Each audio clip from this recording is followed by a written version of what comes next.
Hey everybody, it's Derek Hart, and now I want to introduce you to Denise and Eric, who transformed their relationship based on some of the concepts I've introduced so far. We will be bouncing back and forth between a counseling session from 1 year ago and an interview from a couple weeks ago about how much they've improved their connection. So let's view my interview from a couple weeks ago. Go ahead. Well, when we went to see you, we were pretty desperate. Doesn't it feel like we were at a real desperate breaking point? Yes. Even driving there in the car, I remember thinking in the car that this would either end us or begin us. Yes, there was an element of that, definitely. Yeah, and fear. We didn't know what to expect because we hadn't been in therapy in years, and we were discussing ending our marriage and what that would look like, and it was really frightening, and I could feel you being very, very afraid.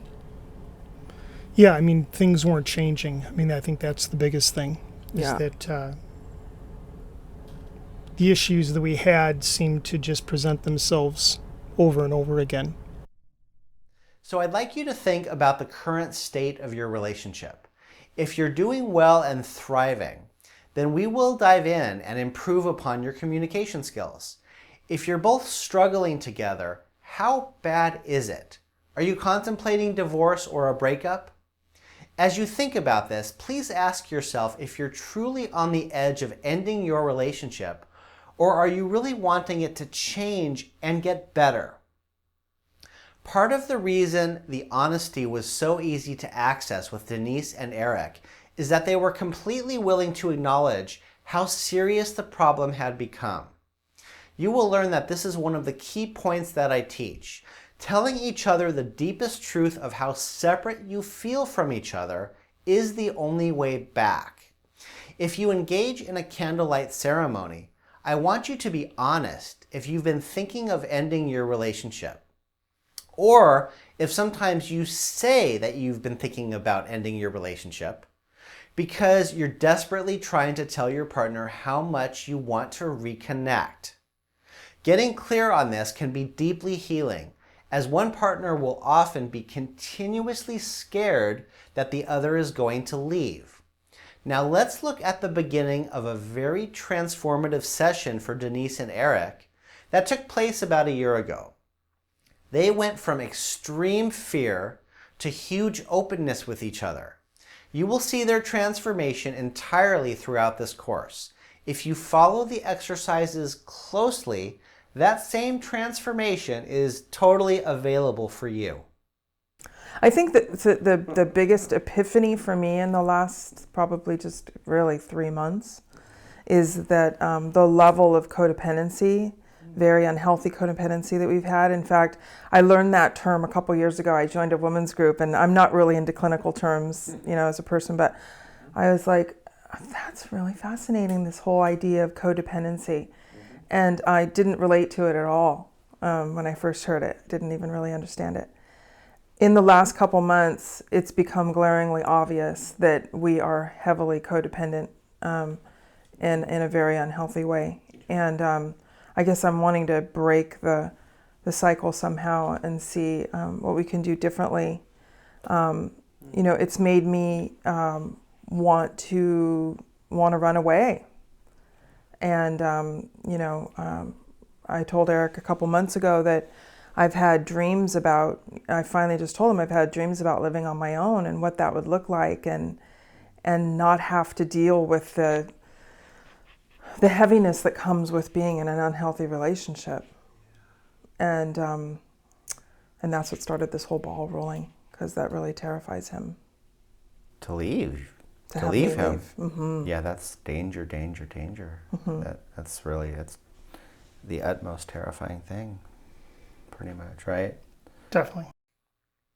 So Denise said, I've had dreams of living on my own and don't want to deal with the heaviness of being in an unhealthy relationship. So I want to discuss a couple terms that were used here.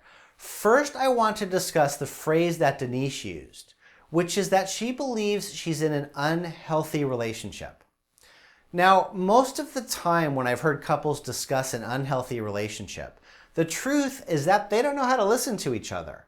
And the frustration of that struggle often leads one partner to saying that they're in an unhealthy relationship. It's really easy to say that you're in an unhealthy relationship and to point the finger at your partner as the problem, saying that they are at fault. It's pretty easy, right?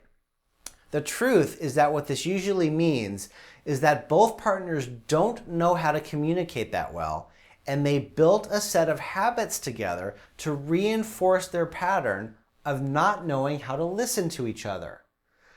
To be in a healthy relationship, partners know how to share something that hurt and then have the other partner express empathy about that hurt. I want you to have a conversation with each other, or better yet, a candlelight ceremony. Please remember that whenever I ask you to do any kind of assignment with your partner, if it feels like it could become a difficult conversation because of past experience, please remember to create a candlelight ceremony for it. Couples wind up feeling very comforted by this exercise. When you have these deeper conversations, pay attention to saying the truth of what your part is and the truth of what you feel your partner's part is. And all the true feelings, we're hoping what they will do is come forward. Everything that's really going on inside you needs to come out. And always keep an eye on unfair blaming. This may happen. We will discuss more about what to watch for when telling the truth about how your partner affects you, and at the same time, being cautious about too much blaming. But sometimes you will blame your partner when learning how to tell the truth. I'm not asking you to stop blaming completely. I'm asking you to have awareness of how blaming hurts you both. So please have a candlelight ceremony or a conversation about the following topic. Do you feel that you're in an unhealthy relationship? Please explain this to each other. And I'll see you soon.